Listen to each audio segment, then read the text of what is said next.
Les forces armées de la République démocratique du Congo informent l'opinion nationale et internationale que depuis 16h15 de ce vendredi 10 juin 2022, l'armée rwandaise a tiré une dizaine de bombes sur les territoires de la République démocratique du Congo. Ces bombes, tirées par un canon à longue portée à plus de 22 km à partir du territoire rwandais, ont explosé à Biruma et à Kabaya, localités situées dans le groupement de Kisigari, chefferie de Boucha en territoire de Rutshuru, respectivement à 5 km et demi et à 1 km et demi à l'est de Rumangabo. Pour les bombes de Kibaya, tombées plus précisément dans l'enceinte de l'Institut Saint-Gilbert, le bilan encore provisoire est de 2 enfants de sexe masculin tués. Il s'agit de Ishaka Mapenzi, âgé de 7 ans, et de Jérémy Nziuvira, âgé de 6 ans. Un autre garçon, dont l'identité n'est pas encore précisée, a été blessé et est admis dans un centre hospitalier de la place. En plus du bilan humain, l'armée rwandaise a bombardé toute une école, ce qui constitue à la fois un crime de guerre et un crime contre l'humanité. Rappelons que c'est à Biruma où 2 militaires des forces de défense du Rwanda, RDF, ont été dernièrement capturés le 28 mai 2022 par les forces de défense et de sécurité avec l'appui de la population qui résiste à l'agression de notre pays par le Rwanda. Pour non seulement justifier ces bombardements destinés à punir la population qui avait aidé à capturer les militaires des forces spéciales rwandaises, mais aussi flouer et tromper la communauté internationale sur ses intentions belliqueuses, le Rwanda a publié le communiqué selon lequel les FARDC auraient tiré des bombes sur le territoire rwandais.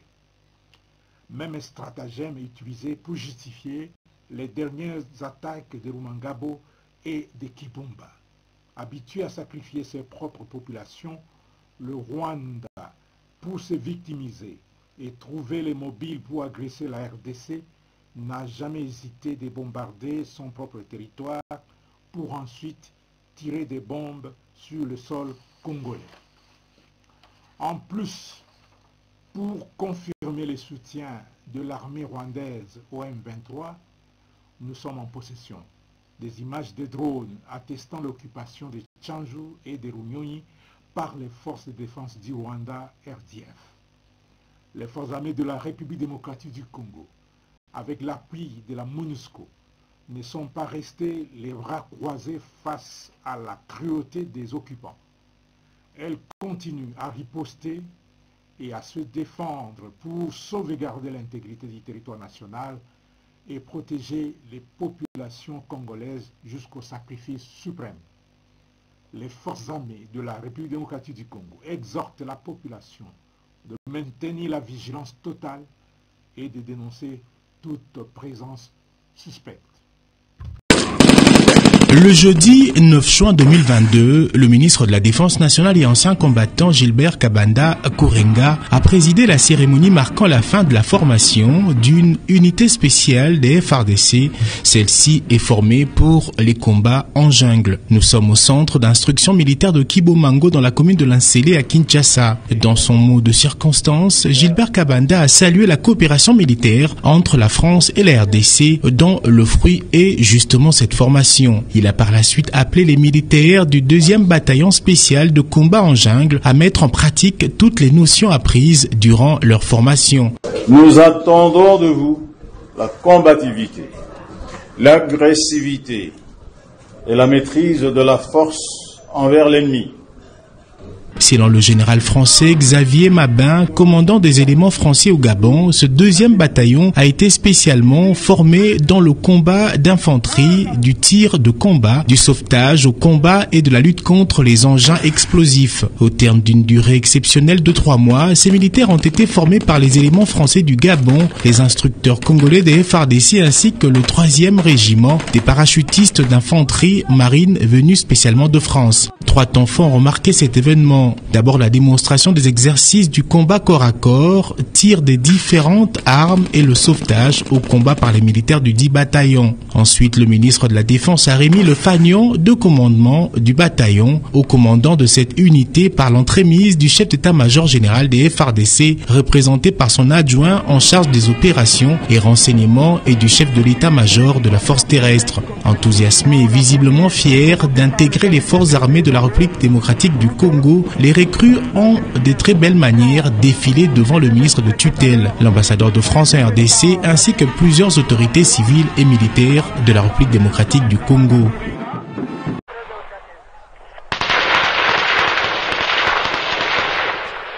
Les forces armées de la République démocratique du Congo s'activaient à mettre hors d'état de nuire l'ennemi M23 et ses alliés qui a tenté d'attaquer une de nos positions de Bigega. Nous avons été surpris par 5 bombes tirées à partir de la colline de Moabura au Rwanda qui sont tombées sur les sols congolais. 2 bombes sont tombées dans la zone tampon de Katale. Une bombe est tombée à Biruma et une autre à Moussezero.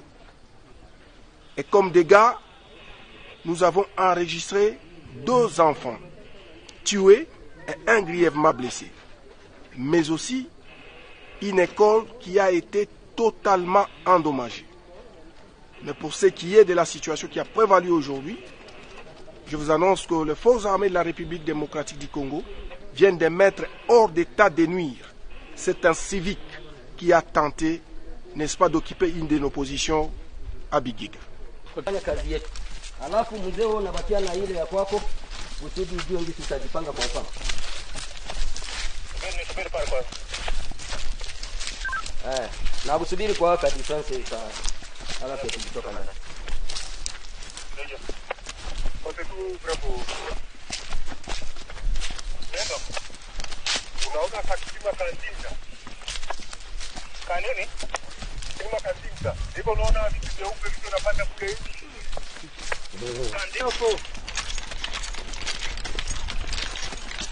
Oh Mungu na zawana, oh Mungu na zawana. Ah! Bambuli yamba tutaka kimi mbangu. Ekika yo bangi to kota.